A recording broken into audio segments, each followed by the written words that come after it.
Здравейте! Аз съм Велико Динов и днес ще си говорим отново за светлина. Целият този привиден хаос, който съм разположил на бюрото в момента, всъщност е един много готин, много лек и компактен комплект за осветление от две лампи, малко ще ви кажа какви са, и страшно много аксесуари за тях.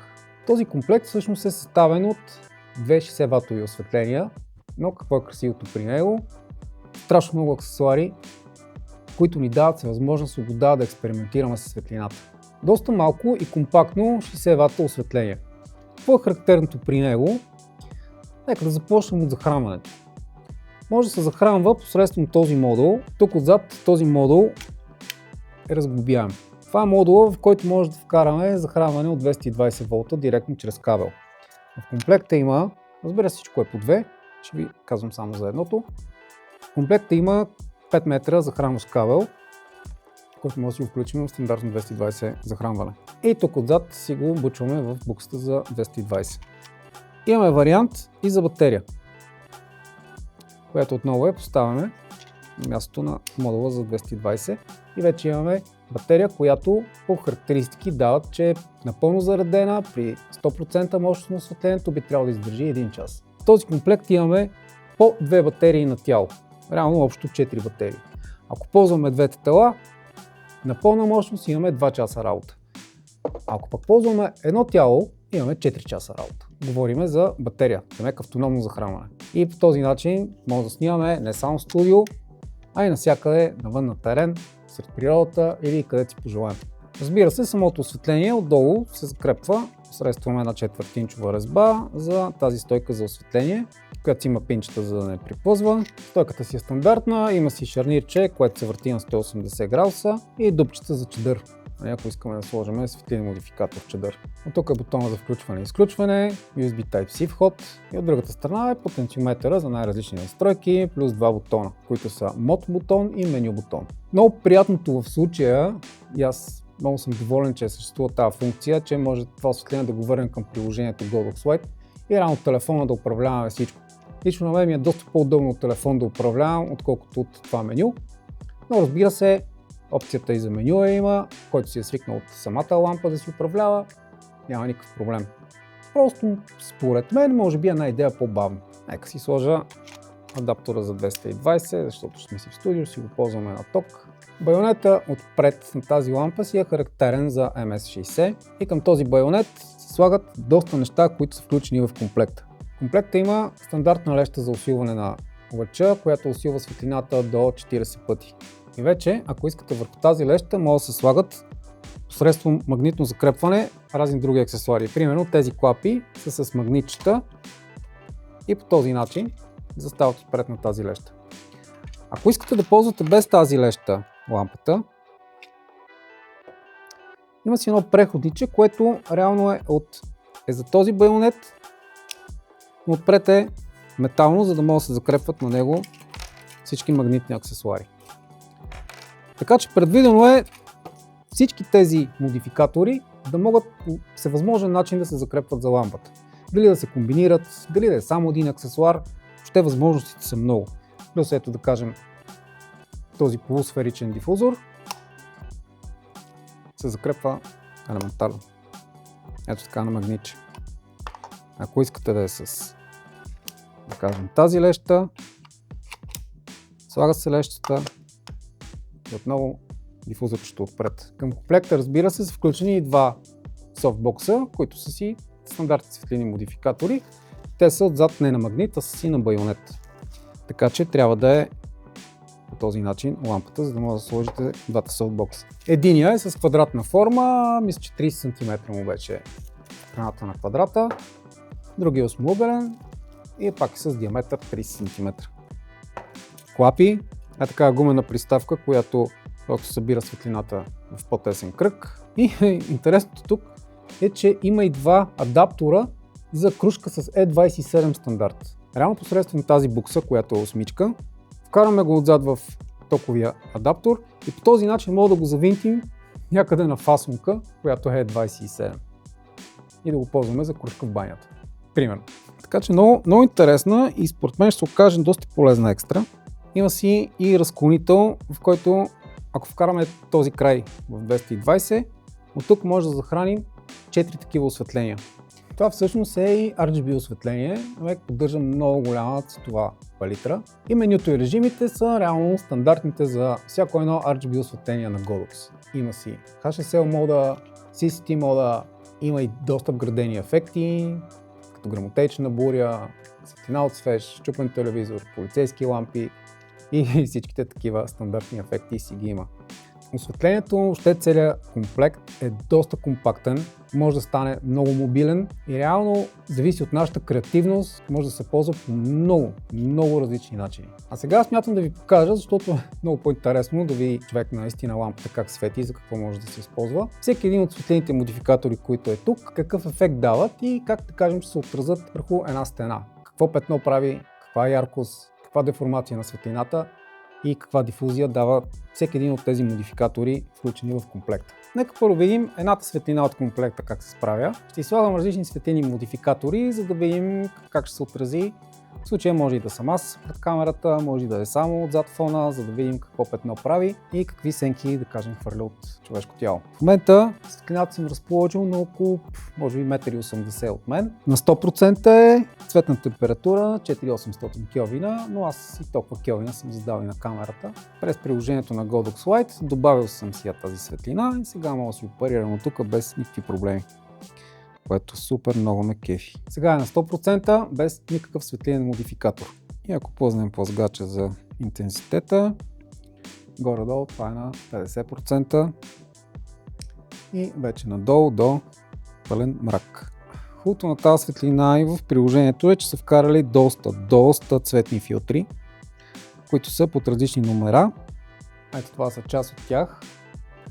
И човек може да си избира от R гелове, L гелове, сине гелове, въобще всякакви пресети на цветове. Да кажем, ето това е в една такава по-топла гама. Това си е направо оранжево. Ето е син гел. Един малко по-лилавещ. По-скоро към синьото ще изберем сине гелове, синьо, зелено, по-тъмно зелено, оранжево-червено и въобще много пресети на гелове, които можем да сложим без ние сами да търсим цвета по RGB скалата. Това е готино. Така, сега ще сложа този светлинен модификатор, който е леща, която усилва светлината. Да видим как ще се промени тогава. Съответно, светлината стана доста по-концентрирана, но по-силна. И тук, за да експонирам правилно, трябва да отида на около 30%. Пак казвам, лампата е на около, да кажем, 2 метра от мен, което за 60 вата си е доста добре. Всъщност да, ето това е горе-долу на 14-15%. Сега ще сложа и този светлинен модификатор, който би трябвало още да стесни лъча. В градуси, ако говорим, е от 5 до 30 градуса, но ще усили още повече светлината. За тази цел той също е на байонет. Ще трябва да премахна тази леща, която съм сложил отпред в момента и да сложа това. Така в момента отново сме на около 15% мощност и в най-широките си градуси. Сега посредством модификатора ще стесна градусите, за да кръгчето да стане доста по-малко.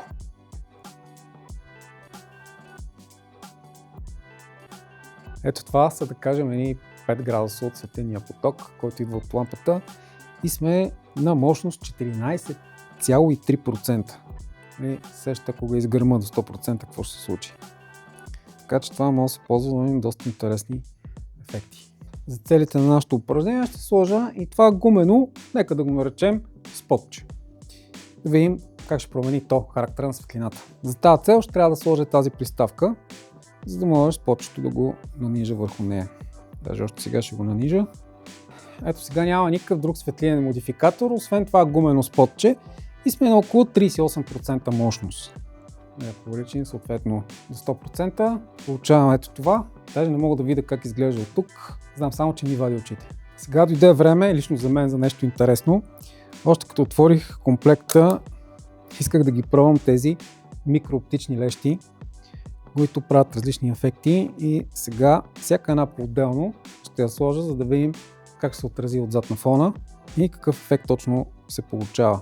3 от тях всъщност представляват дифузия под определен ъгъл. Други 3 от тях представляват деформиращи лещи, ще видите с малко, и една се води Tilt Shift леща. Нека сега да видим всяка една нагледно какво прави. Жълто забравих да спомена, че този комплект от две осветления, всичките светлени модификатори се събира в този куфър, който разбира се е към комплекта. И защо се подсетих за него? Защото тук от вътрешната му страна, като го отворите, ето тук на този етикет са описани всички микролещи, коя какво прави. Много готиното в случая е, че те са под различен цвят. Тук всеки цвят е описан модела на лещата и какво прави. В случая на всяка една леща, ето тук е под цвят и номерче, за да знаете всяка една леща за какво ще ви послужи при определена ситуация. По този цвят ще се ориентирате много по-добре и много по-бързо. Сега сме сложили, ако трябва да говорим по цвят, за да е по-лесно, светло-синята леща, която е дифузорна и би трябвало да дифузира светлината на 25 градуса. Сега сме сложили тъмно-синята леща, която дифузира светлината под 36 градуса. Така изглежда с човек в кадър. Сега сме с лилавата дифузорна леща, която дифузира светлината под 60 градуса. Така изглежда с човек в кадър. А сега сложих червената деформираща леща и приближих малко светлината по-близо до фона, за да може да се усети нейния ефект.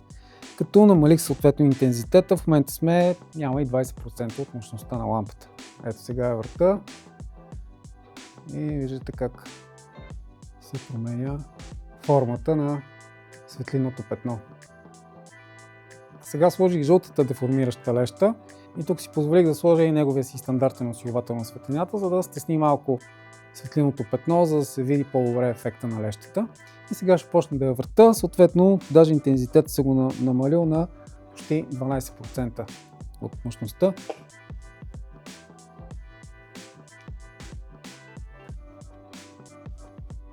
Сега съм с зелената деформираща леща и отново на около 12% мощност на лампата.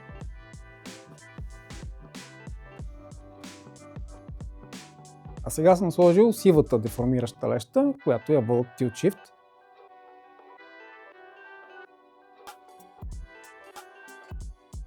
И по този начин изглежда картинката, когато сме с тази полусфера. Ето равно по този начин може да си ограничим и с клапите. Точно в какъв отсек искаме да ни свети светлината. Съответно този процеп може да го въртим в 360 градуса. Зависи от това какво искаме да постигнем. И това от мен доста накратко наистина за този впечатляващ комплект на Godox. И то в интерес на истината в началото, още когато реших да го тествам, си помислих, че 60 вата ще е твърде малко за моите цели. Но тук за времето, което успях да си поиграя в студиото, реално аз всяка една от двете лампи не съм я настроил до над 50% от мощността. Реално доста неща могат да се свършат с 2 по 60 вата лампи. А да спомена също, че Godox предлагат и комплект от 4 такива осветления, което за по-креативните от вас би било чудесно. И наистина възможностите на 260 ватови RGB осветления с толкова много аксесуари са безкрайни. Те може да се направят чудеса. Стига да имате въображение, време и желание.